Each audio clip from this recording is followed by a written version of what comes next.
गठिया के मरीज अक्सर मेरे लाइव सेशन में दो सवाल बहुत पूछते हैं। पहला, इसका इलाज किस तरह करें, और दूसरा, क्या ये क्योर हो सकता है। अक्सर मेरा जवाब उनको यही रहता है कि जी हाँ, गठिया ट्रीटेबल है। जहाँ तक सवाल है इसे क्योर करने का, इसका जवाब मैं इस सेशन के आखिरी में दूंगा, इसलिए पूरे सेशन को ध्यान से सुने। जहाँ तक इसके ट्रीटमेंट का सवाल है, ये ट्रीटेबल है। आमतौर पर गठिया हमारे देश में दो तरह के होते हैं। दो तरह की बीमारी को गठिया से संबोधित किया जाता है। पहला है रूमेटॉइड आर्थराइटिस, जो हाथ या पैरों के जोड़ों में खास तौर से होता है, और दूसरा एनकाइलोजिंग स्पॉन्डिलाइटिस, जिसे कई बार कमर का गठिया कहा जाता है, जिसमें कमर में दर्द होता है, वो बढ़कर के पूरी स्पाइन में एक्सटेंड हो जाता है, ऊपर गर्दन तक, शोल्डर्स तक, उसके बाद में हिप और नी के अंदर भी उससे तकलीफ आने लगती है, और अंत में मरीज को कई सर्जरीज करानी पड़ सकती हैं। अब ये दोनों ही चीजें या गठिया एज ए होल, देखिए रूमेटॉइड को आमवात भी कहा जाता है, तो आमवात या रूमेटॉइड आर्थराइटिस, एनकाइलोजिंग स्पॉन्डिलाइटिस, ये दोनों मिला करके गठिया को कंप्लीट करते हैं हमारे देश में, जो आम भाषा में बोला जाता है, और ये दोनों ही ट्रीटेबल हैं। अब जब मरीज डॉक्टर के पास में इसके इलाज के लिए जाता है तो वो उसको तीन चीज़ों का प्रोटोकॉल देते हैं। पहला, दवाइयाँ आप अपनी रेगुलर लें, जो एलोपैथिक मेडिसिन हैं। दूसरा, एक्सरसाइज रेगुलर करें। और तीसरा, 3 से 6 महीने में ब्लड टेस्ट करें, जिससे ये मालूम पड़ता रहे कि आपके शरीर में बीमारी का क्या स्टेटस है और दवाइयों के कोई साइड इफेक्ट तो नहीं आ रही। अब यहाँ पर दो चीज़ों को मिस कर दिया जाता है या मिस होते हैं। पहला, जो जोड़ हैं उनकी हेल्थ की केयर नहीं की जाती। इसके कारण लॉन्ग रन के अंदर मरीज के हिप में और घुटने के अंदर जो कार्टिलेज है वो पूरी तरह डैमेज हो जाती है, और आखिरी में डॉक्टर सिंपली एक लाइन बोलते हैं, आपके घुटने की या हिप की कार्टिलेज खराब हो गई है, अब आप ये जोड़ बदली करा लो। पर मैंने आमतौर पर देखा है कोई भी ऑर्थोपेडिशियन या इवन रूमेटोलॉजिस्ट जोड़ों की कार्टिलेज को, जॉइंट हेल्थ के लिए कोई भी सप्लीमेंट शुरू से मरीज को देना पसंद नहीं करते। ये सप्लीमेंट जैसे ग्लूकोजामिन, कॉन्ड्रेटिन सल्फेट, MSM या डाइसेरिन, हालांकि ये फुल प्रूफ नहीं है, परंतु कुछ हद तक जॉइंट हेल्थ को इम्प्रूव किया जा सकता है, जिससे मरीज अपने ओरिजिनल जोड़ों को लंबे समय तक या लाइफ टाइम तक यूज कर सके। एटलीस्ट उसको शॉर्ट नोटिस या शॉर्ट पीरियड के अंदर सर्जरी की जरूरत ना पड़े। अदरवाइज 28 साल, 30 साल, 35 साल, इसी उम्र पर मरीजों को जोड़ बदली कराने पड़ते हैं। दूसरी गलती क्या होती है, डॉक्टर्स अक्सर बोल देते हैं भोजन में आप कुछ भी ले सकते हैं। अब डाइट खुद में ही प्रो इन्फ्लामेटरी है, एंटी इन्फ्लामेटरी है। अगर मरीज ने प्रो इन्फ्लामेटरी डाइट ज़्यादा लिया, जैसे रेड मीट, शुगर वाली चीज़ें, कार्बोहाइड्रेट युक्त चीज़ें, या फिर जैसे कर्ड या इस तरह की दूसरी चीज़ें, तो जो चीज़ें सूजन को बढ़ाती हैं वो अगर मरीज ने ज़्यादा ली, दर्द बढ़ेगा, स्टिफनेस बढ़ेगा, और डॉक्टर सिंपली उसमें कुछ मेडिसिन बढ़ा देते हैं। इससे होता क्या है, मरीज को या तो साइड इफ़ेक्ट्स आने लगते हैं, मरीज को या फिर हीट महसूस होने लगती है, या मरीज खुद उसके रिलेटिव्स के कहने पर ऑल्टरनेट थेरेपी में शिफ्ट हो जाता है कि ये दवाइयाँ उसको साइड इफ़ेक्ट करेंगी, तो इससे बेहतर है मैं ऑल्टरनेट थेरेपी में चला जाता हूँ। और फिर वो अमृत की तलाश में डॉक्टर खेलना शुरू करता है। उसको लगता है कि कोई ऐसा डॉक्टर मिलेगा जो इसको पूरी तरह क्योर कर देगा, जो नहीं होता।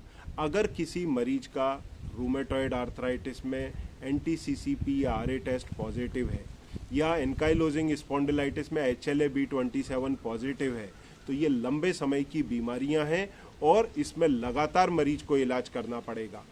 अदरवाइज होता क्या है, जैसे कार्डियक पेशेंट है, तो कार्डियक पेशेंट अपनी थेरेपी को रेगुलर लेता है, सीरियसली लेता है, बिना नागा के लेता है, क्योंकि उसे इस बात का डर रहता है कि वो रात को सोया और सुबह नहीं उठ पाया तो।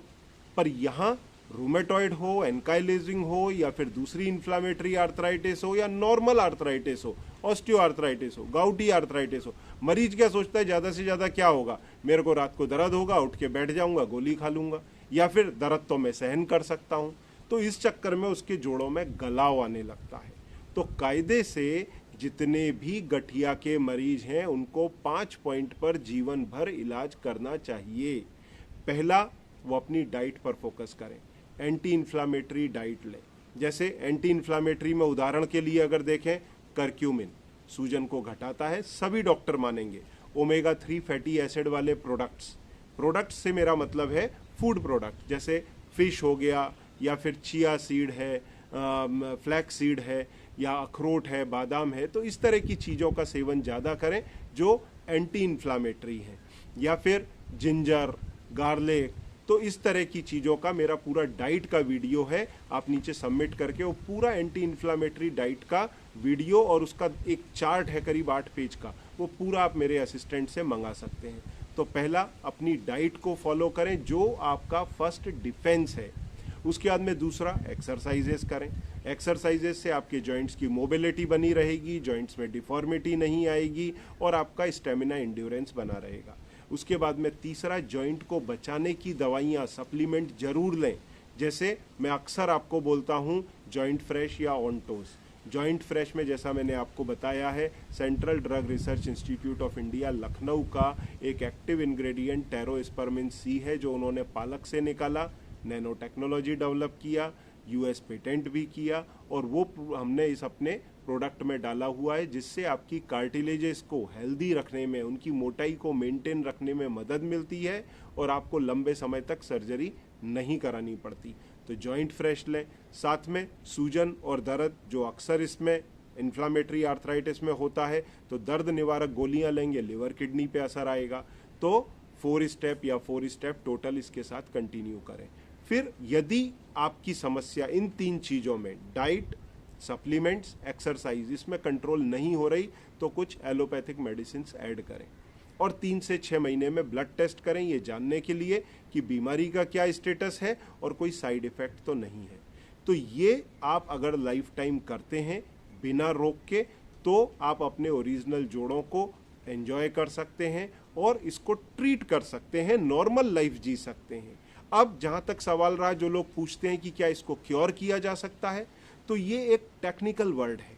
देखिए, क्योर का मतलब होता है सर्टेन पीरियड के ट्रीटमेंट के बाद में आपकी सारी दवाइयों का बंद हो जाना और आप पूरी तरह से ठीक हो जाना। इस अमृत की तलाश में मरीज डॉक्टर घूमता है और अपने जोड़ों को आने वाले 5-7 साल में पूरी तरह खत्म कर लेता है। फिर उसे सर्जरी करानी पड़ती है और एकदम मानसिक तनाव की स्थिति आ जाती है। अगर किसी मरीज को बोले आपके दोनों हिप और दोनों नी बदली होंगे, तो वो पूरी तरह परेशान हो जाता है। तो उस स्थिति में जाने से बेहतर है आप इस 5 प्रोटोकॉल को फॉलो करें और क्योर के चक्कर में ना पड़े, क्योंकि एक बार अगर RA-anti-CCP पॉजिटिव है या फिर HLA-B27 टेस्ट पॉजिटिव है, तो ये आमतौर पर नेगेटिव नहीं होते, आपको लाइफ टाइम सपोर्ट लगता है। अगर साइन एंड सिम्टम बने हुए हैं, भले रिपोर्ट आपकी नेगेटिव आ गई है, तो भी आपको इलाज करना पड़ता है। पर कुछ लोग जो अल्टरनेट थेरेपी में है, वो क्लेम कर देते हैं कि मैं इसे पूरी तरह क्योर कर दूंगा 2 साल में, 3 साल में, और जो मिसडाइग्नोज्ड केसेस होते हैं उनमें अगर इस तरह का कुछ हो जाता है तो उसका फायदा लेके मरीजों को मिसलीड किया जाता है। तो उस चीज़ से बचें और अपने ट्रीटमेंट के ये 5 जो मैंने पॉइंट बताए उस प्रोटोकॉल को फॉलो करें। और फिर भी अगर कोई आर्थराइटिस रिलेटेड आपकी क्वेरी है, नीचे सबमिट करें, मैं या मेरी टीम आपकी हेल्प करेगी। Thank you very much.